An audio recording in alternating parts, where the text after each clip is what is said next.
Welcome to Command Control Power, the longest-running Apple consulting podcast. For over a decade, we've delivered weekly episodes filled with epic tech support stories, troubleshooting insights, discussions about managing clients and businesses, and interviews with industry colleagues and vendors, all tailored for our pro listeners. We also offer exclusive content through Patreon. This private podcast feed is designed specifically for IT professionals, providing valuable advice and guidance on tackling the more complex aspects of running your practice, working with clients and employees, and managing device fleets. With a modest monthly contribution, you'll gain access to a wealth of advanced Apple expertise, meaningful connections, and a community driven by a shared passion for Apple technology. Visit commandcontrolpower.com and click support to learn more. And now, on to the show. Welcome back to another episode of Command Control Power. It's good to see both of you guys. Hello. It's good to be seen. Hello, gentlemen. Good to switch gears a little bit for me today. I'm not finished with my workday, but it's one of those where I'm just like, screw it. I just needed to put all of that aside and hang out with you guys for a few minutes. Well, I got news for you. It's going to be longer than a few minutes. That's all I got is a few minutes. we can record this in 1.5 speed. Yeah, exactly. See, that's a good point. People listen to us at a faster speed, but why do we have to sit here and record at normal speed? I don't know. Doesn't seem fair, does it? It's a conspiracy. Right. Speaking of a faster speed, Sam, you told me to watch The Penguin. Oh my gosh, was that so slow? Wow, that was one of the highest rated shows in a long while. That's amazing. I couldn't wait for the mother to be out of the picture. It just went on and on forever. I guess you have to be into the whole world of DC Penguins? and everything. So if you're not, it's not going to be exciting for you. Okay, well, there wasn't much to the canon. It just seemed the pacing was slow. People say that about Severance, and I absolutely love that show. I like it too. It's my favorite Coming show. back soon. This Friday, if you're following along on your calendar. I remember that having a really good twist at the end of season 1. I like when a show does that, an unexpected thing. Even if you're following along, you don't expect. It's kind of fun. Spoiler alert: Helly was an Egan. Wow. See, it's been a while since I've seen really that. I don't even know throwing what that out means. there. Wow. Okay. We may have to mute this. I got to say something that actually coincides with this. I can't believe I did not know this, but if you use Amazon Prime, it is one of the worst fast forwarding experiences of your entire life. Like, it's awful to try and get forward in Amazon Prime. I was like, there's got to be a better way. I quickly Googled it. I can't believe I didn't know this. You just say, Siri, fast forward 30 minutes or whatever, and it'll just fast forward. Seconds. I didn't know that. So I'm sitting there swiping like crazy in freaking Amazon Prime. Well, Sam, that's really funny because I talked in a recent episode about my experience with Siri and trying the most basic commands. This happened recently. I made a note of it again, where Ashley and I do the same thing. We've both learned it's a little bit easier to just tell Siri to rewind 30 seconds than to try to, futz with the remote and, oh, whoops, I just swiped now on the closed captioning button. It's a mess. I'm trying to use the remote. Now we'll ask Siri, rewind 30 seconds. We're sitting in the room with the HomePod and the Apple TV. Well, nothing happens in the room, doesn't rewind. And down the hall in the kitchen, we hear the HomePod talking to us back there. I don't know what it's saying. I better find out what it needs from me. But it's just been a mess. And this is not new to complain about Siri. I cannot believe how bad it has been. We're in the kitchen and the music is playing a little too loudly. So we're having a conversation. The music is playing and we say, hey Siri, turn down the music in the kitchen. At full volume, Siri will respond, okay, I'll lower it. Way louder than the music was. So now we're like, that's great. We got like somebody's on the phone or something and they're hearing you argue with the speaker. It's like worse than just forget it, leave the music alone. It's just so bad. And then lastly, one other example, Ashley was playing something from her phone in the kitchen. She's in the other room. I'm in the kitchen and I say, hey Siri, stop the music. She goes, there's nothing playing. she just said it in this room, which is true. But at the time there was loud music in the kitchen. She says there's nothing playing. And then I say, stop, nothing. I just unplug the HomePod. What's your experience been with Siri lately? Because I'm hoping for an improvement with Apple Intelligence, but nothing changes. I can honestly tell you that I've had things where I try and use Siri to, like, I have some powered outlets out front for our Christmas lights. So I'll tell them oftentimes to turn them on or turn them off. And if I say it on my phone, no problem, it works. If I say the same exact phrase to the HomePod, it's like, sorry, you don't have that accessory. And I'm like, Oh, yeah. what are you talking about? It's just absolutely insane to me. I can't figure it out. So Sam, to drive your television, do you use a HomePod, or what are you using for a soundbar in the main room? We have the soundbar that's third party, but it's controlled through the Apple TV. So basically it works. Also, a nice little add-on is when you quickly rewind the show, like just go back really quickly, it automatically turns on closed captions. It knows you missed something. That's kind of cool. But other than that, can you talk to the soundbar? No. Okay. So we're using Sonos and communicating with our home automation, and that's a glorified word, like turn on the tree using Alexa. And that's a mixed bag too. But the Sonos speakers power the sound in the room for the TV and for playing music. And that, like I said, that's hit or miss. I usually try to control it from the phone, but the Sonos app was never really that good. I mentioned this in a recent chat on Slack.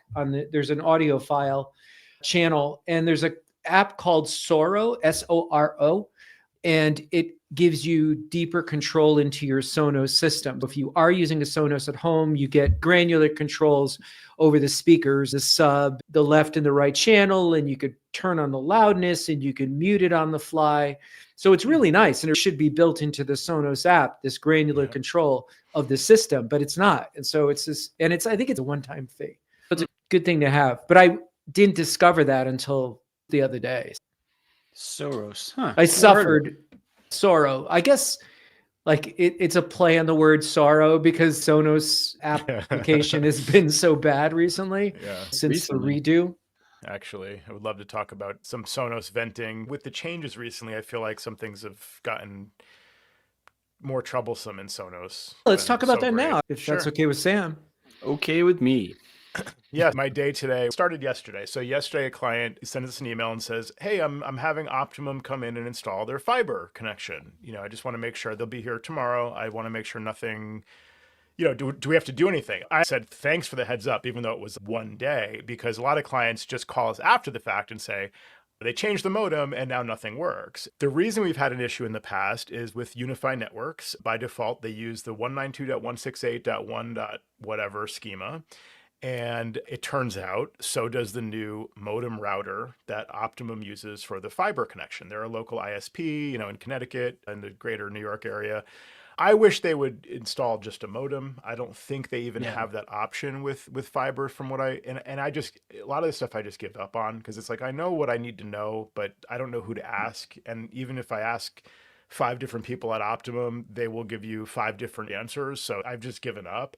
But surely there's got to be a way to just have them install a modem, a standalone modem, or at least reassure me when we've set the modem router device to bridge mode, it'll just randomly go back to being a router. And then that causes further issues that are now unplanned. I'm going to just deal with your modem router boxes and we'll work around it on our side.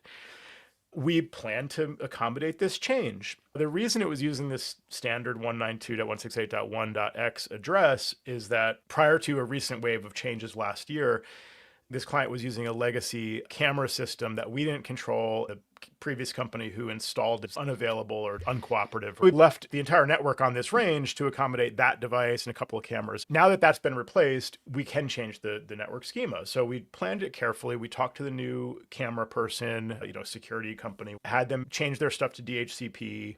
The frustrating part in all of this is how many people you need to coordinate. I feel like a general contractor trying to align everything for this to happen the very next day. Can you change your stuff to DHCP? We need this done now because in the morning before the Optimum gets there, we're going to change the schema and then reboot. Hopefully everything comes up. In addition to changing the devices to DHCP, after we change the schema, like you have to go into your control system and update the records of which IP addresses belong to which cameras, which go in which view and whatever. Also, there's an alarm guy that the security guy subcontracts. There's a different alarm guy, and like that guy has to go on site to change the alarm system in person. You want to minimize the downtime with any of these systems, coordinating all of that. And then there's a separate gate controller and a separate gate camera and intercom system, and there's a separate person who does 2 of those out of 3. So just super complicated. So I bring up Sonos because this same client has been having trouble with Sonos and reporting issues to us with, like, sometimes you get too much detail that's actually inaccurate. She'll say it's only happening at night, only in the master bedroom. And then later it comes out that's the only time I use Sonos because this time of year we're only sleeping. We're not entertaining. We're not using music, whatever. So it's very hard to get clarity on that. So we figure we're going to need to investigate that. But in the meantime, we change the schema, reboot the whole unified network. So you start by, you go into the settings, go to the LAN, the network settings, change the LAN schema, reboot the gateway, which in our case also is the controller. Then reboot any switches, access points, and hopefully they're all PoE. So ideally you just cycle it from the switch and then everything comes back up. So Unify all comes back up. Great. New IP addresses across the board. All the other DHCP devices work. There's 4 old cameras that are being phased out. So we knew about that. There's the alarm system needs to be, we're waiting on them to show up like any minute now.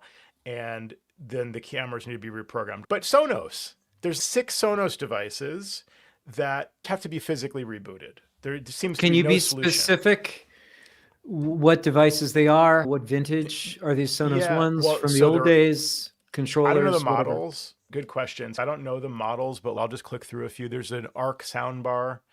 Okay, that's fairly new. Yeah, they should all be new. There's a Sonos sub. There's a Sonos amp. That one might be the wrong photo. The sub Sonos only works off of Wi-Fi, so that may have to hold the button in until it starts to rapidly blink and rejoin. That's something that requires physical contact. Right, but so and that makes sense. But I still don't understand why, by rebooting all the access points, Wi-Fi goes away. So Sonos says, okay, I lost my connection. I'll just wait for it to come back. Wi-Fi comes back up. Sonos says, hey, great. Can I have an IP address? Like, that's what should happen, right? Why is it using the old IP address? That's not standard networking behavior. Can't figure out a scenario. And we did it twice. We rebooted all the APs again, all the switches, etc. I don't know why those particular ones won't get an IP. Based on experience, that you're right. And Sam knows this too, because he's got installations with Sonos devices, right? A lot of times the way that those Sonos works, Joe, they're grouped into zones. For instance, downstairs where we have our TV, we've got a sound bar. It's the smaller Sonos sound bar that wirelessly talks to 2 speakers in back of the couch, which are Sonos ones, and the sub, which is in back of the couch. If I change the LAN schema, there's no way those, the soundbar, right. Because but the other devices are like, what do I do now? Yeah. And I would physically have to go in and reset them. Right. And unfortunately, I mean, I understand what you're saying, but it's like people want to be able to open the app and see, zone, the living room is all these 4 speakers or 5 speakers are all on one thing. And I want to use one slider to control the sound on all of them or individually parse them out. You can't have that flexibility, but still expect them to be that respondent. I don't even know if that's a word, but... Yeah, we'll call it a word. Yeah. Okay. And John Motor in the chat says, Sonos rarely exhibits standard networking behavior. Thanks, John, for validating that quip of mine. That's been my experience with Sonos as well. Always behave strangely. We've talked about the loopback issues, which relates to their STP behavior and whatever. It seems like these are Wi-Fi devices or wired in some cases. They're going to see that the network connection drops and has been restored. And what they should do, what every other device does, is it just starts over. Why does the Sonos still show the old address? It's doing something it shouldn't be doing. I got a question about this. As far as I know, and I could be very wrong about this, but Sonos doesn't have, in terms of their product line, is there more of a professional product line and a home product line? Because I feel like if they had professional lines, like the stuff we see in offices, speaker systems that connect to a back end for music throughout the office, and they had more standard setups for networks, and then do the funky, cool, whatever weird Sonos stuff for the home pieces. Right. And I get it that some home users might use more professional equipment and things like that, but it feels like they try and do too much. In networked environments that are for businesses, this really interferes with everything that we're trying to do. That's not the speaker system for you then. I never recommend Sonos. I got to tell you, I'm always working with Sonos already existing. It's just because it pisses me off. We have a comment from Ben Morales in the chat saying he has 9 HomePods at home and 2 in the office. He can say with a high degree of confidence that Siri is the worst. And he's considering adopting Home Assistant voice. Was Home Assistant a Google thing, or which one is Home Assistant? I think so. But yeah, so I mean, because I was going to say, to your point, Sam and Jerry, I would only recommend HomePods because it's first party and in theory it just works. Except in my experience, it really doesn't. And I have other little layers with HomePods where you'd think this would be pretty simple. I have very small place. I have the living room and I have the kitchen. Sometimes I want to have the same music playing in both. Sonos has been doing that forever. Apple did it first. They did it with AirTunes back in the day, right? You could go in iTunes, you could say, play it from my computer speakers, play it through the party mode. Yeah, right. Then party mode. Yeah, that's right. You could go and add tracks to Up Next and stuff. You could let people do that. You could play it through AirTunes, Airport Express with the optical. I had that for clients 15 plus years ago before Sonos even existed. It mostly worked. Sometimes there's little out of sync issues, but for the most part, Apple's been in this game for a pretty long time. With these HomePods, it generally works, but I just find it so many taps to go in AirPlay from my phone to the 2 speakers. I want the 2 speakers to play from the playlist internally. So my phone can do something else. The standard app will pop up at the top. Tap here to AirPlay to your system. I don't want to do that. So I have to go into the music, tap on the little icon at the bottom to select the output. I have to tap on the control other speakers, or devices or whatever, and then I have to tap those 2 devices. Then I go back, it refreshes the music app to show whatever playlist was last on those devices. I have to navigate to the music I want and press play. That's a lot of taps to just do something that should be more simple. And these are little popovers that pop up and then they change and then dismiss in a weird way. There's lots of weird interface things that seem added on. I'm not sure that I'd recommend that to a client and say, rip out all the Sonos that give us trouble with the network. Instead, now you have to learn this weird Apple system for controlling home. It's not a whole home solution. They don't make a sound bar. They're downsizing this. They're only making the small speaker. They discontinued the larger speaker. You mentioned the Airport Express. I actually use that to bring speakers that were wired into the ceiling by the previous owners to bring those speakers online and make that a zone. I'm using the optical out on the Airport Express to send music there using that. Wow. As an endpoint. It works. Yeah, still works great. I just want to know where 9 HomePods can go in a home. Ben, that's what I was thinking too. Yeah. You guys kid me because you think my house is big. I'm like an animal. I've only got a couple Sonos speakers. I don't know, 9. Yeah. Goodness. 9 times.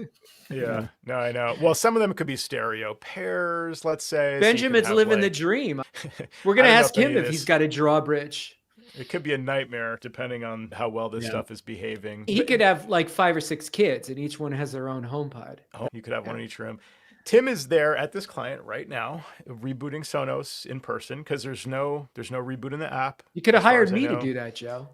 I was available. You might have to go back tomorrow. Be careful what you wish for because it sounds like it's a mess over there. I'll start the car. It's just, and there's no reboot. Like you can't get into the network interface to reboot them. They just require physical presence there. Yeah, so anyway, that's been my frustration lately with Sonos. Yeah. The other thing with Sonos that we dealt with was you have to be Wi-Fi only or network, right? So that's fine. We understand the best practice. And if they have a network connection, it's best to turn off Wi-Fi on that device, which you can do in the app. What Tim found, and I've mentioned this on the show, is that they will actually turn their own Wi-Fi back on under certain circumstances. And we think it was related to that previous Sonos net system that was not Wi-Fi but wireless. If there was an old Sonos in the mix, they would turn Wi-Fi back on to give that one a connection. So we're not even clear now, based on these changes, if we can ensure they're all wired, with the exception of like the one you mentioned, Jerry. There's a couple that don't have an Ethernet port and have to be Wi-Fi. But now that they support Wi-Fi, because we did replace the older Sonos net ones, those should connect to Wi-Fi directly and not require any of the other ones to have a wired and wireless enabled. It's just confusing. I wish they would just do things a more standard way. I don't think we're going to see that anytime soon. But I do think that we have a little bit of HomePod competition going on in the chat, because now Adam Rice says he has 11. So I want to see what this can get up to. Yeah. I have 2. I have 3. I think HomePod to square foot basis, I'd probably win this because I have such a small footprint. But 11 is a lot. I don't know that I could keep track of that many HomePods at this point. Benjamin, he's thrown down the gauntlet. The store is still open. You can change the number today. Get a couple more to be at a respectable number. On the subject of Wi-Fi, the Sonos communicates under 2.4 gigahertz, right? It's not capable of doing 5, right? Are the new ones capable of 5? I think they might be. I can check if any of the current ones are on. Right before the holidays, there was a story that hit the wire. It was heavily publicized where one of the companies that the United States was coming down was TrendNet, I believe, is the name of the company, right?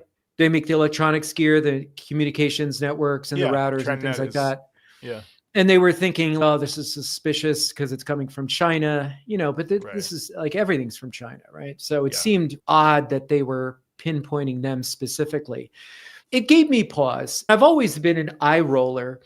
If someone had come up to me or contacted me, which would be refreshing if I got contacted by a client these days, and they asked for an IoT network, Internet of Things network, I would have been like, okay, we could do that, and sell them a Ubiquity system and something that could put out a separate Wi-Fi. But, reading that story about TrendNet, and I don't have any TrendNet gear, it's all Ubiquity gear here at home, I decided to do that. I was recently installing, I put this out on Slack, Wi-Fi out in the backyard because the way this old antique home is set up, we have a well, we don't have city water. And the well itself is in the barn, in the ground, in the ground. And there's a box in the barn. I'm curious. How many HomePods are in the barn? That's what I want to know. This box is insulated and you can't physically see a pump, but you could see the galvanized pipe coming out of the cement, which goes into the ground in this insulated box. And it sends the water to the house. So where the water breaks through in this galvanized pipe, takes a right angle turn and goes back into the ground. The previous owners felt they had to keep this box insulated so the water didn't freeze. Sure. So the previous owner, who was a bit of a interesting Rube Goldberg kind of contraption kind of guy, he set up, it was pretty ingenious. He set up a thermostat inside the box. You could set the temperature. If the temperature gets below, let's say 45 degrees, it'll throw on 2 light bulbs inside the box. So you can't get LEDs because LEDs don't throw out any heat. So I keep these checked and monitored with incandescent bulbs. That's what generates the heat, enough heat inside the box to keep the box at 45 degrees. So, that's prone to failure. I don't go out there and check the bulbs and the bulbs blow and it's been a couple of days or something like that. And I could have a real problem where I have to thaw out the water flowing into the house.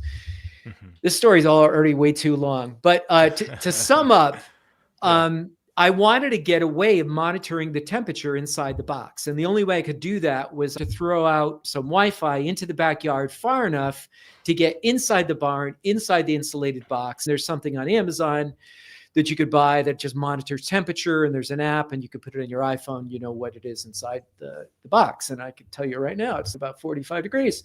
That all went well. In doing this, it made me rethink 2.4 gigahertz IoT network. I created a new network for my Mac computers and anything I wanted to keep on a 5 gigahertz, 2.4 gigahertz spectrum, but separated out from all these other cameras that I have, Ubiquity cameras excluded, of course. They're part of the protected network. And so the easiest way to do that was just to surrender my old Wi-Fi SSID and make it IoT, which you can easily do in the Ubiquity app, and just create a brand new network for all my computers with an SSID of mac and cheese. I thought that was nice. Pretty clever because one of my daughters really likes mac and cheese. So that's what our new network is called. And the Internet of Things is just another name, CBTS or something like that. Okay. So that worked well. You'd be surprised. I mean, you probably aren't surprised because you guys are tech guys and everybody listening, how many things are actually on the Wi-Fi network. It's crazy. Especially if you're buying these Alexa switches, which is what we have to control some of our lights, really down and dirty stuff that I just wired into the wall, like dumb stuff that I could put on a timer, Alexas, all that stuff. And now it's all kind of segregated if Alexa's listening. Mm-hmm. That's my story. You're right. You're right, though. I mean, the easiest way to separate that out was to leave the IoT devices on that network, because changing those would have been a pain in the butt. And the devices that you can easily manage, just change those. So maybe that's a tip for the day. If a client comes and asks you to do this, you keep the existing network running and just change that to IoT.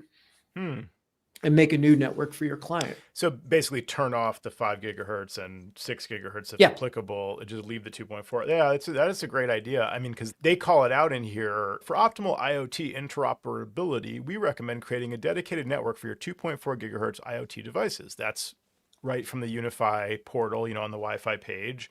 Yeah. This came up at the same client a few days ago who said, hey, my Ring cameras aren't working. I have somebody here working on it. I said, yeah, I see these cameras, but I don't see this one or this one. They went offline last month. And as long as you have somebody there, reset the device and reconfigure it. And we had already set up this IoT network as a new network. So I said, you can connect to that special network, which some manufacturers now recommend. She ended up just redoing it on the original network, which seems to work. We haven't seen that issue where some of these devices require 2.4 and require only having 2.4 on that SSID. I did see it a month ago where a client bought lights from Amazon that were Wi-Fi controlled Christmas lights and couldn't get her phone to connect to the lights to get them on the Wi-Fi, and they wouldn't work. So I created this separate new network with a different SSID for the 2.4 only, and that fixed it. That was the one time I've seen it, but we have not seen any issues with our latest generation Unify Gear U7 Pro with Internet of Things devices that I know of. Yeah, they make it pretty clear on a lot of these things that you buy on Amazon. It's right there before you buy it. Only works on 2.4. As a matter of fact, this temperature sensor that I put inside the insulated box made that really clear too. Okay. But it's interesting that they would have trouble on a network that also broadcasts 5 gigahertz, since seemingly it can only connect to 2.4. So it's interesting to me as I observe the stories here, but I've definitely seen similar behavior. I just don't know why. Follow networking practices and protocols. It should work. If your device has 5 gigahertz radio, it tries to connect on 5 gigahertz. Great. If it doesn't, I don't understand why, to your point, Sam. Why can't they just connect to the 2.4? Even though it has the same name as one with more modern technology. I don't understand that. It could be that the chipsets they're using are not the same. Not all chipsets are created equal and follow protocols or standards. These are probably less expensive Wi-Fi chipsets in these devices. Maybe they don't play nice. They can't do a scan and say, oh yeah, I see there's a 5, but there's a 2.4 I can join here. They just have to see it or not see it. Don't start applying logic to this, Jerry. There's no rhyme or reason. A lot of them do work just fine. Why some of them have this problem, I don't know. Maybe it is these cheaper ones. You're lucky that does specify because you knew that going in. Maybe I'm just ignoring it, but I haven't seen that in a lot of the cases with them specifying. To your question earlier, Jerry, you asked about Sonos. There are 2 devices that I see on this network that do support 5 gigahertz that are actually connected on a 5 gigahertz channel. Actually, wait, that one's not a Sonos, even though it came up for Sonos. The Sonos Sub that we talked about earlier, and then there's a Sonos Play 1. Those both have a 5 gigahertz connection. Yeah, they've redone both of those products. They still look the same, but there's been revisions to them. I think they've made a lot of changes to the hardware lately. I got something in continuation to this. It's not Sonos, but more Synology and SonicWall. But focusing on our product line, I don't know if I've seen this elsewhere. We've had a rash of Synology power supply failures lately. Oof. A number of them where they the interesting thing is the Synology would still show power. And I think if I have it correctly, it would show just the solid yellows for the drives, but nothing was working. We thought we needed a replacement Synology device, and then we replaced the power supply and it started working. This happened 2 more times with clients within the last month and a half. Different ages, different models. There wasn't anything specifically the same about them. And then, just as I was kicking myself on over Synology just causing me headaches, Same thing happened with a SonicWall the other day. These are connected to like, battery backup units and surge protectors, not like just plugged into a wall. Right. And, it was really shocking. We had the whole network go down. Luckily, I had a SonicWall TZ500 plug because they're not all the same, the different models, which I don't know why. But and I ran, it was like an hour and a half away from me, this client. I drove it up there with just in the hopes that, because again, it was showing lights. It was showing that it was on. And I replaced it and the whole thing came back online. Thankfully, we saved the day. But you guys haven't seen anything like that, have you? Any power issue like that? Thankfully, I have not seen that recently, except for a Unify device, which we've seen stuff like this with Unify over the years. But a UDM SE, and I don't remember how old it is, but I think I mentioned this on the show. Possibly, I noticed it's probably one of the ones I sold you. Yeah, could be. No, I noticed as part of my regular proactive review that this unit had a high uptime of 90 days. I thought, let's proactively restart this. It was right before. What could go wrong? Yeah, it was right before Thanksgiving. And I knew this, retail store. I'm like, okay, they're going to have a busy week next couple of weeks. Nice. So let's proactively restart. But I said to myself, no, I'm going to do this because I knew they needed it on site. So I said, let's wait for the on-site and restart it then. So I said, nothing can go wrong. Tim will be there in person. The one time in the past where we've rebooted something and it hasn't come up, you could just unplug it, wait like 2 minutes, plug it back in. That should solve it. So I'm thinking worst case scenario, he's there, he can solve that. Turned out that he's there in person. And he does the restart of the device and it doesn't come back up. So he waits a little bit, it's not coming up. He unplugs it, leaves it unplugged for like 20 minutes or something. This is the story of your life. Tell me about it. He goes back to that. Like right, Sam? Every other show he's on and he's telling us about wait 2 minutes, wait 10 minutes, wait 20 swing minutes. The dead cat. Yeah. So, he's there, he plugs it back in, still not booting. He has to drive, speaking of the heroic drive all the way there and back. So now he drives all the way back home to get a UDR. They had a UDM SE. He brings a UDR, puts it in place and gets it all working. Problem solved. Temporarily. Wow. So now we have to figure out, so he brings that back to his house and unplugs it for an hour and finds that will reset it, unplugging it for a full hour. He recently told me, and this is why it came up, okay, so it's working, great, let's put it back in place. I don't entirely trust it, but they all have a fluke once in a while. It turns out if you unplug it for less than an hour, you have to unplug it for an hour to bring it back up. So I'm like, we can't have that. Now I don't really know what to do in that case. Like, just buy a new one, essentially. I think I'm going to tell the client. It sounds like maybe a power supply thing, or I don't really know what to blame. If we do a full factory reset, maybe that's going to solve it. But I wanted to mention... Is that a warranty? I think so, yeah. I'm going to have to ask him later. So much stuff came up today. But Sam, with your power supply thing, the weird thing about it is it gets power. So it's not a power supply thing. It's got to be something else. But especially in the case of Synology, I imagine their internal power supply is putting out several different voltages and over several different pins. The drives are getting power through one output and the controller is getting power another way. It would be nice if there were a way for them to detect that. Show me the voltages that the thing is measuring, or light up a light on the front panel if it's getting all the right voltages, and if it's not, that's blink. A red light or something. Blink or whatever, exactly. To diagnose that. If you can hear me. Yeah. I got to double check. I'm hoping someone took a picture of it. I'm not sure what the status of the lights were. I thought they were solid yellows on the drives, but we also had a Synology die. I thought I was going to be a hero with a power supply on this one. It was showing lights, but just wasn't able to be connected to. I tried the new power supply, all this stuff. Have you guys, I don't know how long it's been, but Synology migration with the right models is pretty easy. Mm-hmm. So you take out the drive, you put them in a new, but it was a different model. So it had me a little concerned, even though Synology said it would be all right.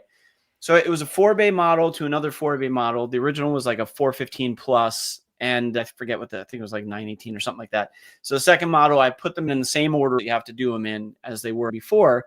At first, it showed in find.synology.com, it showed up, but then it showed configuration missing. And I was like, that heart sinking moment, like, oh God, please no.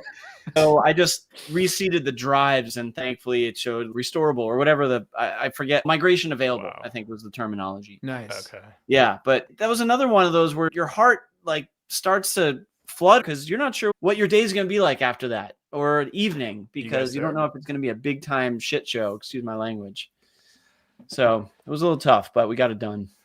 Yeah, what would, because like then what would you do if it's, literally doesn't come back up? I mean, okay, put them back in the original. Well, no, the original's dead. So, I Yeah. mean, you're just dealing with backup at that point. And then Right. your decision is like, do I have to order more drives that are blank so I can set these aside and Yeah. wait for those drives just to restore to new drives? Or do I erase these drives? I don't mind working without a net or working with only offsite backups yeah, that's a tough. Yeah. Please just work. I don't want to go through that. Yeah, totally. Gears were turning big time. There was construction in that office. The contractors wanted to grab me for some wiring questions. I'm really kind of in the thick of it right now, guys. Like, this is not good. Can you come approach me later? What you mentioned, Sam, is there anything in common with these? You said they're not the same age, they're not the same models, any other commonality? How old are they on average? Yeah, I mean, they were, each of them were a few years old. They weren't new. There was that, but it wasn't like they were the same exact model. They were different base sizes, different years purchased. They were connected to protected sources on the electrical side. I couldn't find any commonality between them. It just happened to transpire within 6 weeks. I'm going to check with Matt because he might have more information, but that's pretty much everything I had at that point. Could be a Y2K thing. Yeah. It finally hit him. Hey, Joe, on a recent Slack, you were looking for some way to control outlets and reboot outlets.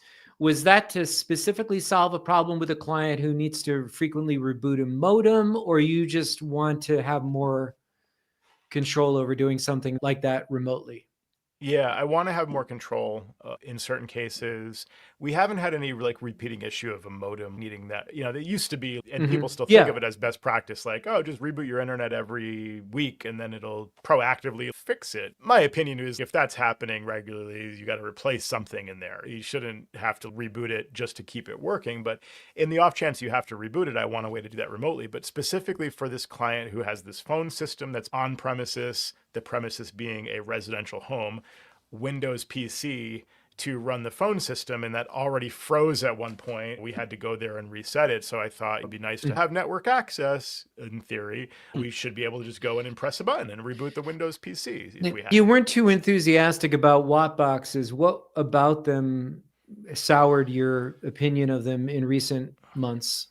I had one at my old office fail after 3, 4, 5 years old. Oh, I remember this story. Sam, so he's still carrying this, it's not a torch, but it wasn't just the one spear for Snap AV because they didn't warranty the product for him. He told us on another show they didn't warranty the product, and Joe's like, he's down in that company. Well, they did warranty at least 1 or 2 over the years for me. That was not the only one. There were 1 or 2 at other clients, basically. 1 or 2 of them were, because we inherited 2 of these that got repaired. They were the ones that look like a piece of AV equipment. They go in your rack of stereo gear or whatever, and they have like a shiny faceplate, like they blue lights, whatever that model was. They had a known issue with that one. And then the similar, like the version of that was the rack mount with the orange outlets. Sure. That one also, it was a specific failure mode where it was every other outlet would stop being able to turn on or be controlled. Wow. They did warranty that once or twice for a couple of units. I still have $100 on account with them because I got set up as a reseller. When this happened, I stopped using them. But they did give me some credit. They told me at the time, like, there's no warranty for this. We can't fix it. And they never like offered, but I think they just, as a concession, put money on my account essentially. So I still have that, and I may use that as a good reason to buy the 3 outlet model. Are those 3 independent outlets? Do you know? Yeah, do you remember? They are. Okay. Yep. Because they also have a 2 outlet one that's both outlets get controlled at the same time, and then they have a 2 outlet one where they're independent. But you said those are newer because back in the day there were only the 3 outlets that were ever available. Okay. Yeah. Sam, do you regularly use watt boxes? I do. Yeah, I told something on a recent show how we use them for the different closets. Yeah. Perfect fit for that. For the arcing access points. Yeah. Oh, right. That's right. Okay. I should have thought about that. 3 that are still down. If it's good enough for you guys, Sam, if it's good enough, Mr. Apple, it's got the seal on it. Both of you. Yeah, I know. No, I think, like you said, I mean, I'm probably just carrying some kind of spear or whatever for those guys still, about that. I just was wondering if I guess you're saying it is reliable. The nice thing about it is that they have the app. you can have the client use the app and show them how they could That's right. reboot it themselves. That's always a good thing to have. They feel like they That's got true. some control over the system. I have a client, I don't know how many residential people you have where you have like rack mounted Ubiquiti stuff, but you don't visit them regularly. You visit them and they say, oh yeah, we've been losing internet.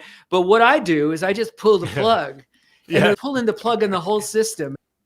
Yeah. Ridiculous. Seriously. Ridiculous. Yeah. It's at least know which plug to pull. Right. And that's recycling the modem sometimes, especially in our area where we have Comcast, that'll work wonders. I had a client that used to unplug their server whenever their internet went down. Oh God. That's like the dumbest thing you can do. Right. Now you didn't have a problem before. Yeah. Chris Hover in the chat mentions that he's been using watt boxes since we mentioned them. If you are listening to this show and you're interested, the parent company is called Snap AV, and you can be signed up as a reseller. There's no minimums, no sign-up fees, a suggested retail price, and a technician price. So you can make some serious pocket change by reselling at the suggested price. There's no way your client can find out what the selling price of these are other than the suggested retail price, what the discounted rate you're getting. Right. Chris says ADI Global just bought out distribution, which is one of his distributors. Everyone's getting bought out. That always concerns me too, but I don't think it's going to get necessarily much worse. It seems like a good solution. I really wish that Unify would continue to support this because they had the Smart Power line. I guess it's still a product line. And they had Smart Power Plug and Smart Power Strip. Those are the two devices that appear to have been discontinued. The plug was one plug. The strip was like 8 outlets or something like that, and USB and things built in. Controllable. So in theory, those would be perfect for my needs because it's just one plug and I would go to the Unify portal that I already have and click a button. Instead, now I've got to set up, oversee for the watt box and manage that separately. It's not a big deal, but it's unfortunate. All right, Joe, I have a used one of the single plug and I also have the power strip. If you hire me for the job, I will give you the single one. The single one. That's worth $9. They're on eBay and they're probably more expensive than that. So Jerry, you might be better off selling it to eBay, make more profit that way. The other interesting, you brought this up too. There's something that I have had downstairs, new in box, and it was rack mounted power, but that's not even listed anymore. I don't know what I paid for. I didn't pay very much for it. And they don't even sell. It's a Smart Power line also, like Smart Power PDU, I believe is the product. Is that right? Right. And it was, you'd mount it. It looks really nice. I just didn't have a use for it because I already had something else installed down there. PDU Pro. Yeah. I have one of those. I think just one at a client. And Chris has two for you, Joe. Yeah. 2 in stock of the Smart Power plug, the single outlet plug. I might be interested in that. I will say, like, I wouldn't be surprised if Ubiquiti. Yeah, he's got the smart plug. Nice. I had one location where they kept dropping off Wi-Fi. They're Wi-Fi only, which some people don't like, and they will lose the Wi-Fi connection. They still supply power, thankfully. They don't just say, whoops, no Wi-Fi. Well, I better just cut power. No, they keep the power supply on, but you have no way to remote control it if they drop off Wi-Fi. And I've heard of people, I've never seen it, but some people have said just stop working entirely. So I just wonder if they're re-engineering this and they'll bring this product line back. But I would be interested in buying one of those, or maybe both of them, Chris, because we do have a couple of uses, at least for that Windows PC, setting up a whole new portal for this one-off use. So talk offline, as they say, off the air. Speaking of things that may have more value now on the reseller market, as we wrap up the show here, does anybody out there have a FireWire 800 to Thunderbolt 2 adapter? Because they seem to be going for around $100 to $150 on eBay. What? I just threw out a bunch of stuff. Oh I did too. Are you serious? I'm sure I threw some of those out or recycled them when I was closing my office because it's like, how many FireWire 800 adapters does one guy need anymore? Yeah. Thunderbolt 2, right? Thunderbolt 2 to, it's like Apple branded Thunderbolt 2 to FireWire 800. So yeah, when you first told me about this, I sold one on eBay. I'm going to have to look again if they're still high in price. A client sent me a photo and they're like, here's these drives. They got like 3 or 4 hard drives and there's FireWire 400 and then 800 and this and that. So I'm looking it up so I can respond like, buy one of these, buy one of these. I have the cable. I have the 400, 800. These days you need a series of adapters. You need USB-C Thunderbolt 4 or Thunderbolt 3 to Thunderbolt 2. Then you need Thunderbolt 2 to FireWire 800. Then you need the 800 to 800 cable or an 800 to 400 cable or the adapter. So that's a lot of stuff already to like source and find links and all this stuff. And I get to the last piece of the puzzle, which is the FireWire 800 adapter to Thunderbolt 2, and they're not in stock anywhere. And then I look on eBay and over $100. So I ended up telling that client, we're not going to help erase these drives because it just doesn't pay to do this anymore. Find a company that's going to physically destroy them. That's our answer. It was funny, like the blast from the past, I didn't realize so much time went by where this stuff is basically obsolete now, just completely obsolete. Yep. Thanks everyone for listening to another episode of Command Control Power. Let us know what you want to hear in 2025 as we are full speed ahead into this year. Let us know what you want to hear about on the patron-only show, if you're a patron, and on the public show as well. We certainly would welcome new members to sign up at commandcontrolpower.com. Click on support to take you to the Patreon page. And that's where you heard some names today, people participating in the live show. For our patrons, one of the perks of membership is to listen and participate live. And you also get access to a lot more content. We put out at least one extra show every month for patrons only. If you want more great content and a little bit more of the peek behind the scenes, as we say, that's where you can get it on Patreon. We just posted our episode number 600 on Patreon. So if you want to hear our 600th episode, that's where you'll find it. So you find that at Command Control, click support, and thanks everybody for listening. Plus, you could sell your live gear to Joe on the show. That's right. You can sell us live. You can make deals live. Another little perk of membership. Thanks, everybody. Command, control, power. Jerry does his voices of customers of all kinds. Am I on the cloud? Joe spins his deeply detailed yarn.